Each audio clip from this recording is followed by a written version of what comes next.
Welcome, ladies and gentlemen. Welcome to the Midweek Wire. I'm Patrick Henningsen, your host. Thank you for joining us here. We're streaming out live at 21stcenturywire.com.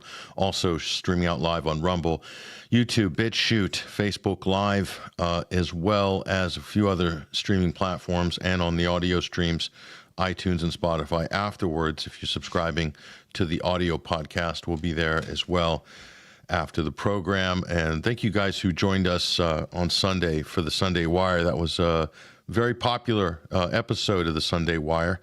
We had our team with us. Turned out to be a fantastic show, and you can watch the archives. Just go to 21stcenturywire.com. You'll see the archives there of the various Sunday programs. There's also Midweek Wire archives at 21stcenturywire.com as well.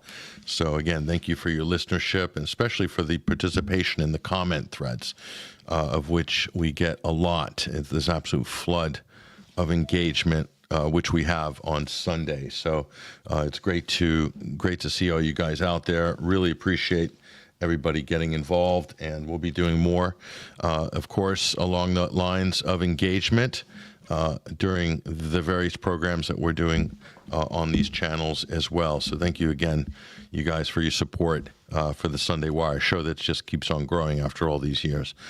So today we got a very important discussion. It'll be a shorter than normal program, and we'll kick off by talking about a very important story. We'll bring this up on screen right now.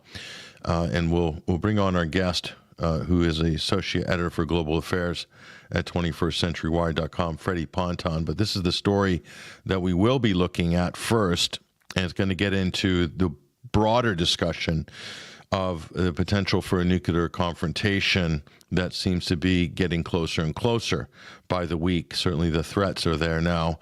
Very disturbing. UK accused by Russian intelligence of masterminding a sabotage campaign against the Russian shadow fleet. Talking about, I believe, oil tankers there. And this is a very important story. Of course, this is a segue to bigger stories and to the bigger geopolitical and global security conversation. We'll come back to that in a moment. But let me just bring on to the stage right now our guest, Freddie Ponton, Associate Editor for Global Affairs at 21st Century Wire. Freddie, thank you for joining us on the program this week. It's a pleasure, Patrick. Always a pleasure to be on the show.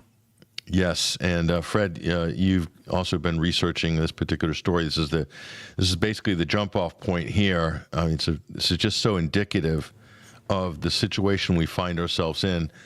How this has become normal, it's really beyond me.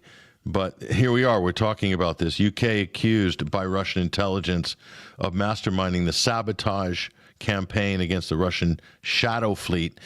First of all, tell us what the shadow fleet is. Some people might not be aware of what that term means.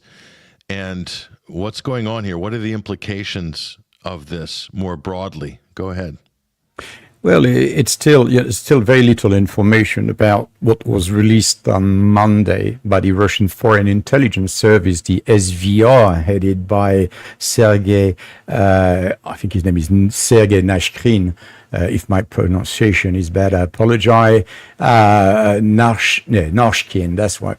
And what we've learned from this revelation was actually quite a bombshell in terms of what's currently happening and the tensions that are occurring around the conflict in Ukraine. And then to find out that the SVR, these intelligence services, have been able to gather, according to reports and a statement made by the SVR, some information related to a plot to attack the shadow fleet. So the shadow fleet, it simply is Russia's various ships on various seas, the Northern Sea, the Baltic Sea, and others that are used to transport goods. That means oil, that means food, that means cereal, that means a lot of things.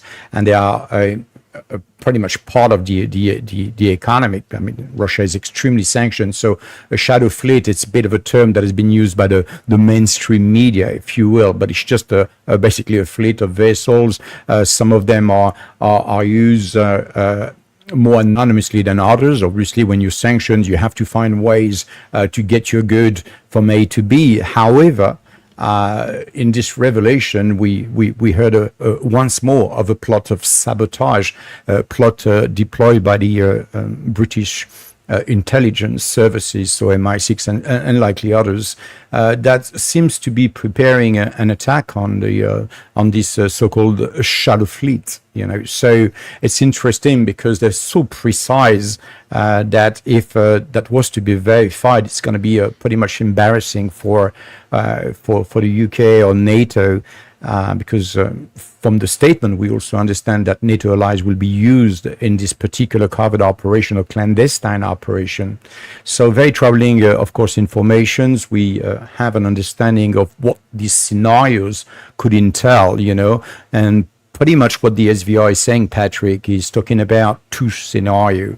The first one, which will be basically an incident with an unwanted tanker in a narrow maritime passage, like a strait, around Denmark or whatever, other places, of course, and then oil spill and the obstruction of the shipping lines. We're talking about also a potential environmental disaster. So that's basically the first scenario that is presented, and the second one is more a direct sabotage with basically that will occur in a port of a NATO ally, and the port infrastructures will be eventually damaged. One of the vessels will caught on fire, maybe others will caught on fire, and so on and so forth. So in the article, I put the document from directly from the SVR website, so you can clearly see what the intelligence is. I'm sure they have more, but this is a developing story. But it's very interesting because on the backdrop of that, Patrick, we have a lot of information. We saw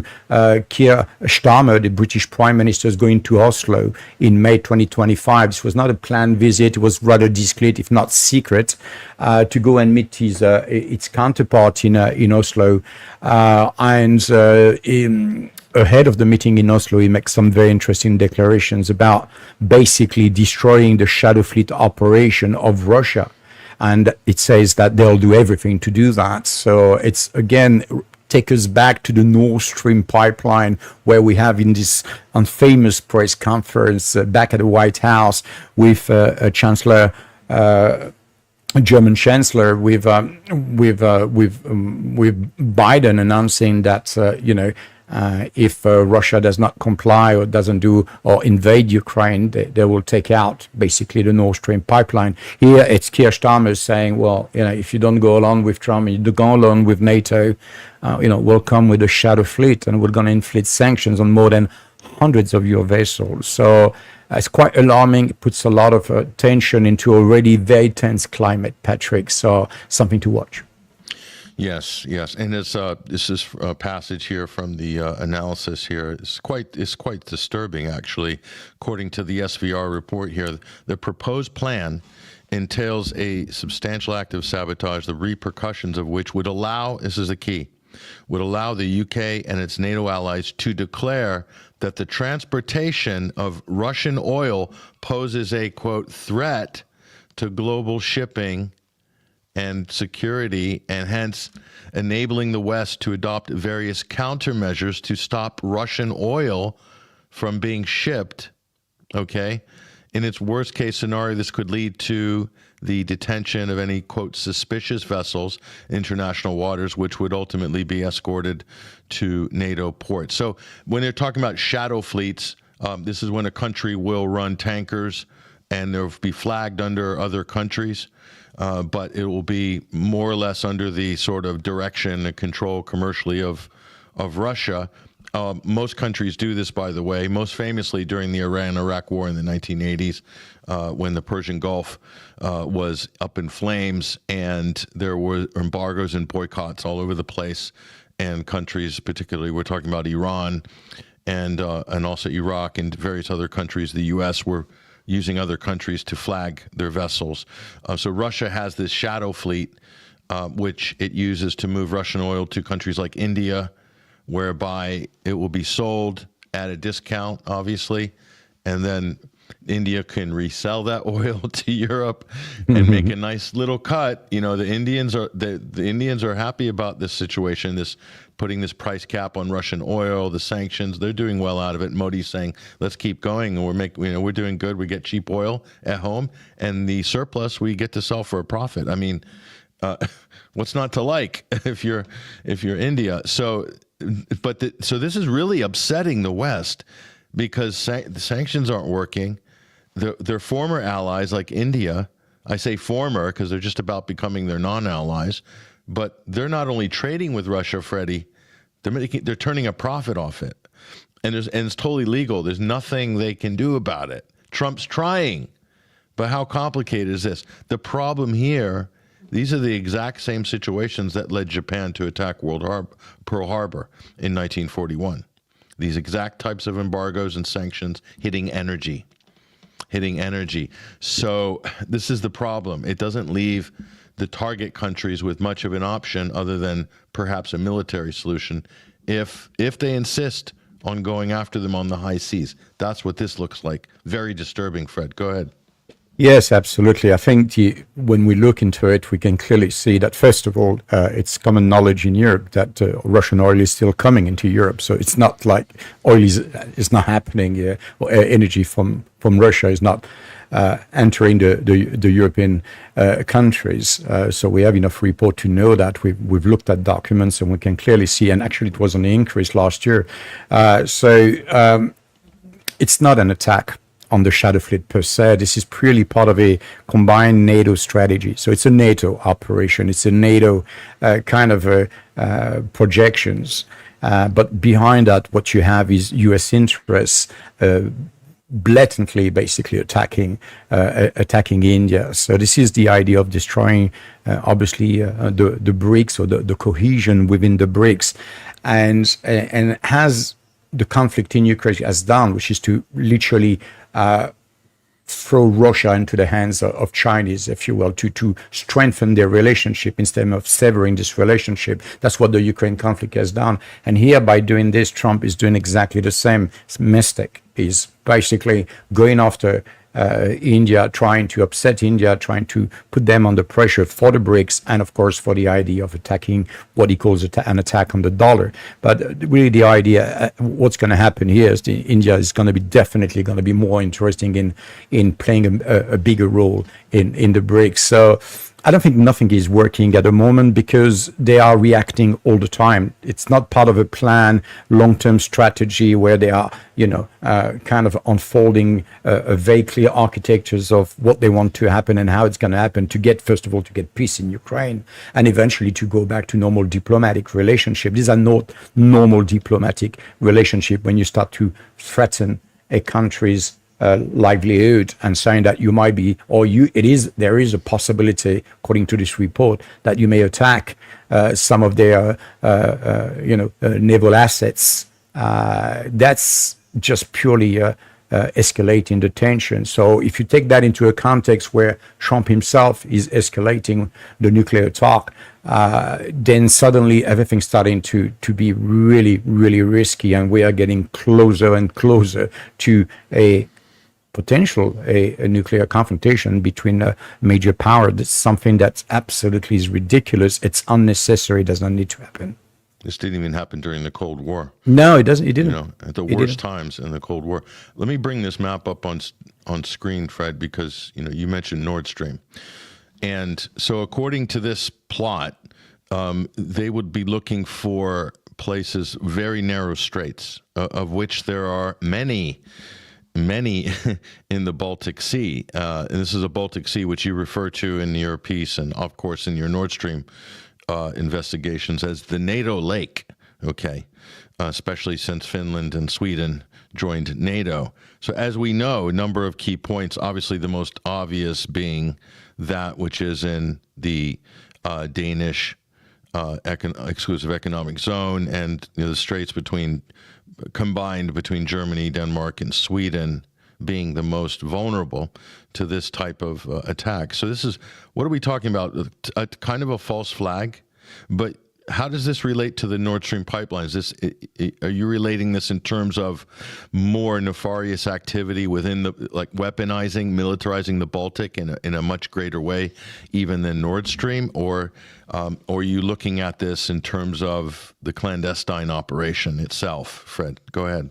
Well, according to the SVR report, we can clearly see that the idea will be to to conduct a covert operation or clandestine operation, and then blame and shift the blame onto Russia or to Ukraine. Exactly the same scenario we saw with the Nord Stream pipeline, with zero evidence, complete illogical deduction that Russia would have blown up his own pipeline. It's just the whole thing didn't make any sense. So that's how the German eventually had to come up with the German plus had to come up with the story on Ukraine, which is completely fabricated. This is just a red herrings. And what I'm getting from this information here is that not only we're talking about a clandestine covert operation, but also we're talking about a red herrings there that's going to accompany that operation if it was to happen. Now, what's interesting, Patrick, is that from the Russian side, I've looked into it to see how they responded to it in the Russian press and media and so on. And it looks like the Russians are going to attach basically frigates to the shadow fleets. So every ship's important strategic ships, carrying strategic commodities is going to be moving in the Baltic or whatever. There will be accompanied by an armed vessel. That's definitely will deter any threats coming any closer to their ships. So that also going to, obviously be in quite a tense situations when you're starting to see, Russian or, different flag ships moving with Russian frigates around it. That's just something that has never been seen to die. And it's more than Cold War. This is an active war. And then, of course, it looks like Russia is really taking this threat seriously, is not prepared, and want to send the signal that they're not being prepared to be intimidated by anyone, including Keir Starmer. So this, of course, it's all in the headline, isn't it? The UK accused here. This is the point of the story, isn't it? Because when you're talking about the NATO lake, we're talking about all of the military operations in Baltic, in the North Sea. Are we really talking about Britain? Who's calling the shots? Obviously, the U.S. is the head of NATO, but operationally, Freddie, is it Britain? Is that where the command and control of these types of operations is? Well, yeah, absolutely. I mean, looking for years into the Nord Stream pipeline and been pretty fluent in who did what, it is quite clear that no military or maritime military operation is conducted in the Baltic Sea, at least, and in the Northern Sea without an input from Northwood, UK. The Joint Expeditionary Force, the JEF, and then of course NATO, NATO Supreme Allied Command. So this is but maritime operation, these kind of special operation are conducted within a framework that of course include the UK because of its expertise in maritime operation and its knowledge of the region. Let's not forget that the Baltic states, of course, are very familiar with all these waters, but UK with the submarine operations, with of course the Northwood operation, has a complete setup, if you will, in terms of conducting, covering, gathering intelligence, and conducting operation of preparation of the environment. Because this is what it is all about with Northwood. It's about OPE, and that's what we saw when investigating the Nord Stream. It was the preparation of the environment, the gathering, some small group of people in charge of ISR, in charge of really putting together an operation plan. And that's obviously Norwood is very central in this sense, because of their knowledge of this particular sea and the web of connections via the NATO network. So I think the intelligence it looks valid to me. We have to see how this is going to be verified, but clearly this is a counterattack from the Russians, not letting the event happen this time, but saying, hey, hang on, we know about this. This is about to happen. Watch out. Yes, and let me bring this, see if we can bring, this is a quote from this piece. Again, go to 21stcenturywide.com. It's right up in the top section here. And Fred, I'm going to bring this quote on. This is kind of disturbing, really. Let's bring this up on screen. See, yeah. So, quote, this is Politico. The threat from Russia to our national security cannot be underestimated, says Prime Minister Keir Starmer on Friday. That is why we will do everything in our power to destroy, Fred, to destroy his shadow fleet operation. His. So they're personalizing it to Putin. That to me is a level of unhinged political rhetoric I have not seen yet, but let's just finish and starve his war machine, not Russia's, his war machine of oil revenues and protect the subsea infrastructure that we rely on for our everyday lives. Are we talking about the Nord Stream pipelines? Is that the subsea infrastructure that Starmer and the British are so concerned about? How come they haven't demanded investigation into the sabotage of the Nord Stream pipeline if they're so concerned about the subsea infrastructure? I mean, I don't know where to start on this, Freddie, but this is like a level of unhinged, especially from the British, that are normally much more measured, much more circumspect than, let's say, a Donald Trump. Or even a Biden, for that matter, because Biden was quite wild on all this, as you said earlier in the program. Freddie, I mean, this is just unbelievable.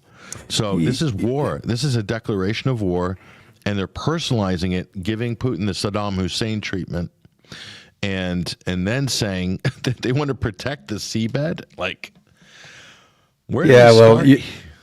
It's really unbelievable. I mean, if you follow the so-called attack on various cables, in the Baltic Sea, all that things that we don't hear about this anymore, if you've noticed.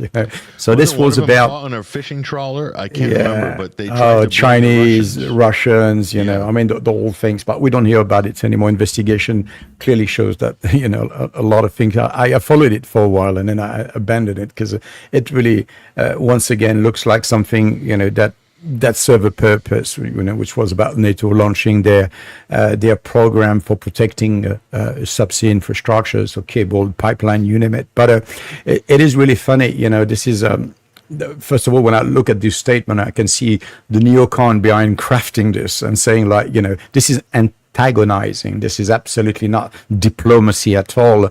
And then, of course, it's who's going to be investigating that? Again, that's what the SVR say in the report is about. Triggering an international inquiry. But international inquiry by who? Russia's not going to be invited to the show. They weren't invited to the Nord Stream pipeline only way after, but they're not going to be invited if anything happened. They can be sure of that. So it's again, this element, these components that are described in the SVR statements are very precise in a certain way, because it's a scenario and you can clearly see the intent, how it looks like, and how it'll be covered. It's the cover-up of the crime, Netanyahu style.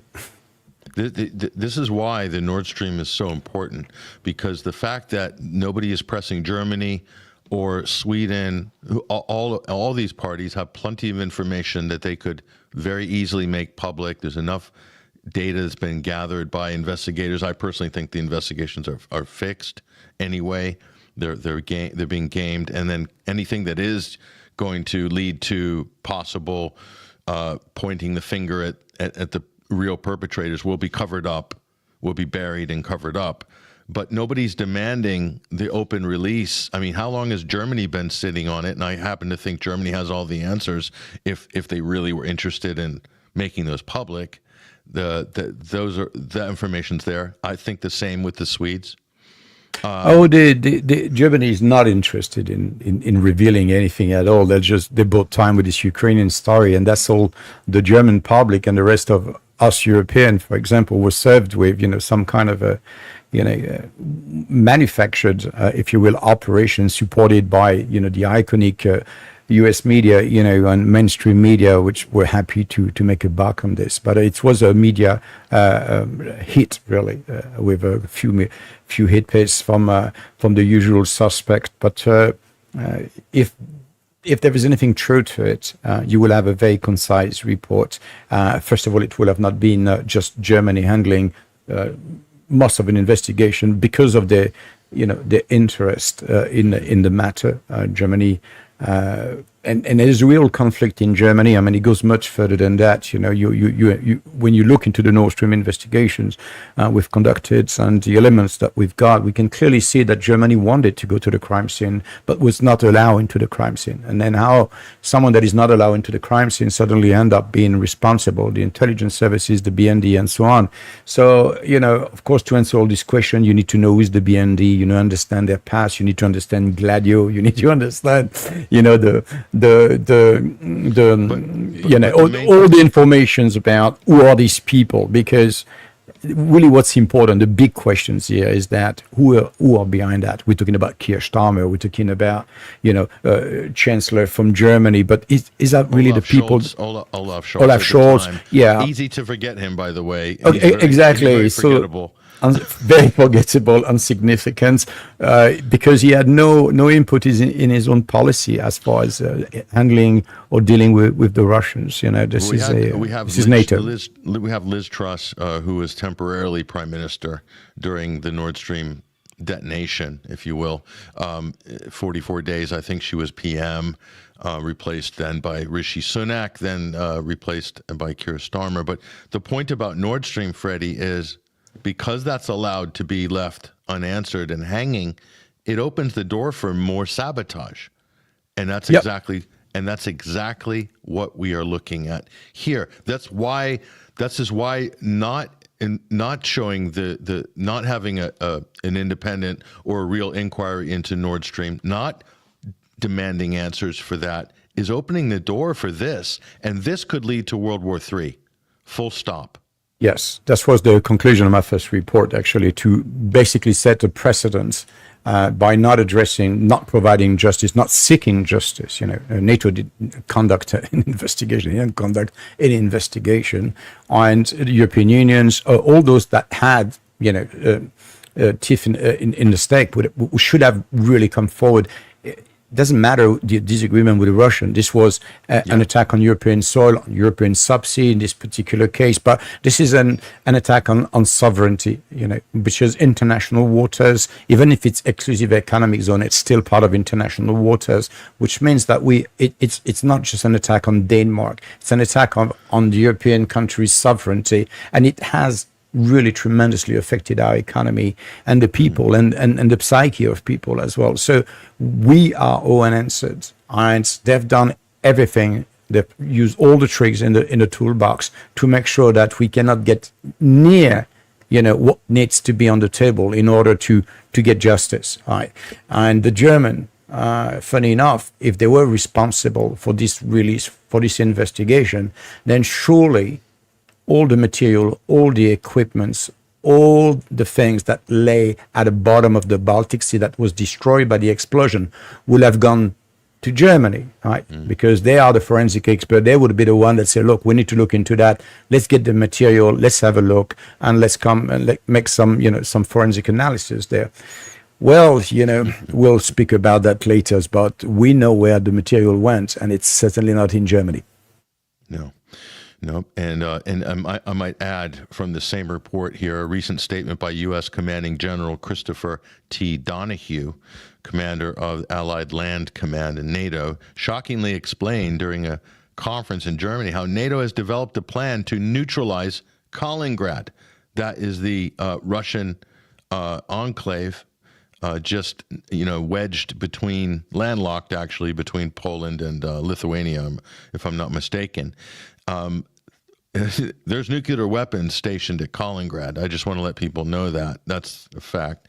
So they're playing, that's really, that's provoking Russia indirectly. And so openly saying this publicly at a time when tensions have never been so high as they are now, and we juxtapose this, and we're going to jump over here too. This is just outrageous. Anyway, find the details in here, and it goes even deeper. We're not even scratching the surface of what's on in this research piece here, but Moscow comments on the collapse of the arms control treaty. They're talking about the INF. The INF, Intermediate Nuclear Forces Agreement, has already lapsed. So, but it's sort of, they're looking at this and saying there's no way really we can resurrect this with the current relationship with the United States. Hugely dangerous time we're living in here. Not helped by this man, Freddie. Okay, and here's the tweet. Okay, let's just comment on this, and this will probably take us to the end of this short program. But this is Donald Trump. This is the President of the United States, okay? He said, "Did I hear from former President Medvedev from Russia casually throwing the, quote, N-word around nuclear and saying that he and other countries would supply nuclear warheads to Iran? Did he really say that, or is it just a figment of my imagination? Or if he did say that, and if confirmed, please let me know immediately," all caps here. And by the way, if anyone thinks that our hardware was great over the weekend, far and away the strongest and best equipped we have, 20 years advanced over the pack, is our nuclear submarines. They are the most powerful and lethal weapons ever built. We just launched 30 Tomahawks, yada, yada. And all 30 hit their target perfectly. I'm not sure about that. So he's basically threatening, he's saying, well, we're going to deploy these nuclear subs, and we're going to position them in this, he telegraphed to say in a certain place. Obviously, the Russians are going to be watching to see if they actually do that. If they did, it would be incredibly stupid by the United States, because those are second strike nuclear submarines that are not supposed to be known. They just sit on the bottom of the ocean. That's how they're just, that's the whole point of that deterrence structure. Okay, so Trump doesn't understand any of what we're talking about. Like, who is his advisors? Who's writing this tweet? Is it the guy that used to manage the golf shop at Mar-a-Lago? Is it Dan Scavino? Like, who's writing these tweets? So that you can't do foreign policy on Twitter. You can't, because it's just a mess. Okay, this president, as far as I'm concerned, should be impeached for doing nuclear foreign policy on Twitter. That's grounds for impeachment in the 25th Amendment. I don't really care at this point what the excuse is. They say, oh, Medvedev started it. Like a bunch of school children. Medvedev has been trolling the United States because the U.S. has got 1,600 sanctions on Russia, okay? Give me a break. Freddie, I'm going to leave this with you to finish off this comment here for the program. We got 5 minutes, 4 minutes. But just your thoughts. I mean, I'm so concerned about the conditions that we find ourselves in, especially between two nuclear states. Go ahead. Yes, it is concerning, Patrick, no doubt about it. But it's not a new situation. You know, at the end of the day, the United States left the INF in 2019. So it has been quite a bit of time. And it's funny because it happens before the Ukraine coup, the Euromaidan and so on. So you have to look at that as in a bigger bubble, if you will, and see that, the U.S. blamed the Russian for some of their missiles, saying that their range was just way above what was agreed in the treaty. The other side was, Russia did the same thing.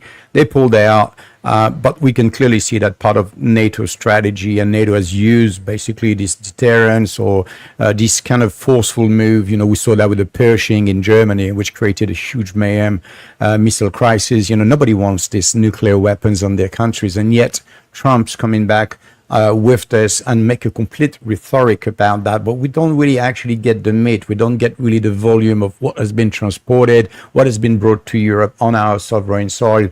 What does that mean? What I'm seeing, Patrick, and I'm going to be completely honest about that, I see a lot of wins. I see a lot of desperation. I see a lot of lack of power to handle the problem, the Russian problem, because the battlefields speak better than any of this nonsense, any of these tweets and stuff like that. This is diversion. And funny enough, when you see this kind of tweet and this kind of rhetoric taking the entire media space, it feels to me that this is a diversion from the genocide that is taking place in Gaza. So each time the situation it becomes unbearable with Netanyahu's policies in Palestine, you have a crisis in Ukraine. And it seems to me that they've been weaponizing the media space as a diversion from what really happening, where children and women have been killed on a daily basis in front of everyone's eyes. And when it's become too unbearable, the numbers are not sustainable, well, let's have a little nuclear crisis over there. It doesn't mean anything to me from what I see. It looks like to me a diversion, and a lot of players and independent as well have been caught into that. But I don't want to give it more credit than it deserves, because at the end of the day, the outcome, we already know it, those that have looked into Russia, and that is the undeniable truth that Russia is going to win this war. What matters is how much of Ukraine are they going to conquer, because they're getting closer to the Dnieper and it's happening. And as I say, I wouldn't be surprised that when Ukraine falls, it's going to fall abruptly, really abruptly. Suddenly it's going to give in. And next thing you're going to know is Russians going to be at the gate of Kiev. And then the other side, of course, is going to be the discussions, and we can talk about it next time, but about the replacements of Zelensky. This is in the process.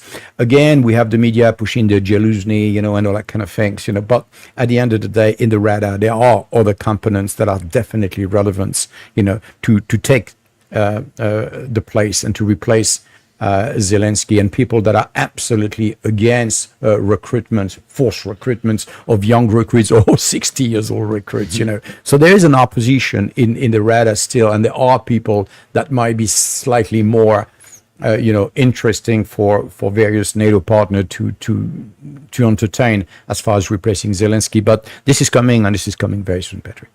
Yeah, I'd like to see maybe Alexei Arestovich, who is in the United States, who had to leave Ukraine because Zelensky wanted to throw him in prison because he was getting popular.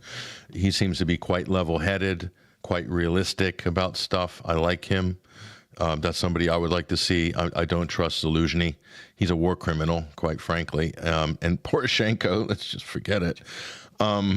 So there's not a lot of options there, unfortunately. And yeah, your concern, of course, we share that concern. And we're also very concerned about the state of this guy and what's going on in his head. I can't tell you, it's not a good look right now.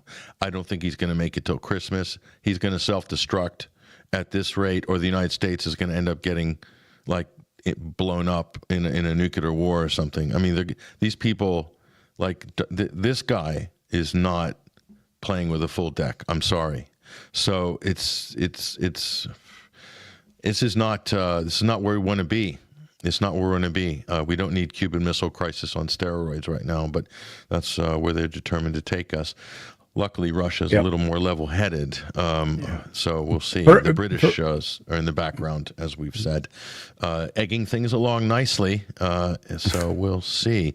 Freddie Ponton, Associate Editor for Global Affairs. Again, pick up some of these pieces at 21stcenturywire.com. They're up on our website.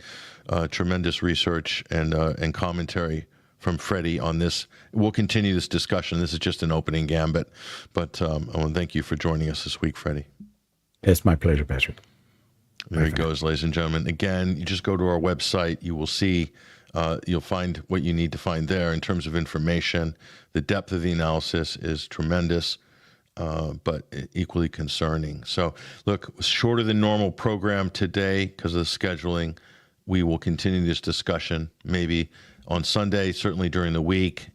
Check out 21stcenturywire.com for updates and new material on this and also on Gaza as well. Some really important information up on our website right now, and you need to go and take a look at that. So I'm your host, Patrick Henningsen. This has been the Midweek Wire. Thank you for joining us on the live streams, everybody. We really appreciate it. Also in the comment threads, we haven't reviewed any comments on the midweek, but we might add that to the program in the future. But we really appreciate the engagement. I see a couple hundred comments have come through there on YouTube and Rumble as well. Thank you, guys. Share and like and subscribe on our YouTube channel if you haven't done that already. That's one way we can force our way through the algorithmic prison that Google Inc., Alphabet, and YouTube have put us in there. So let's help us break out of that by subscribe, comment on our YouTube as well. Get that algorithm out of our way so we can reach more people. So that's all we've got time for today. Again, if you want to support 21st Century Wire, just go to the donate option up on our website. We really need you guys to jump on one-time donations or subscribe monthly for just over $5, and you can become a member and really support us for a very low price, but a great level of support. And we need more people to sign up to 21wire.tv.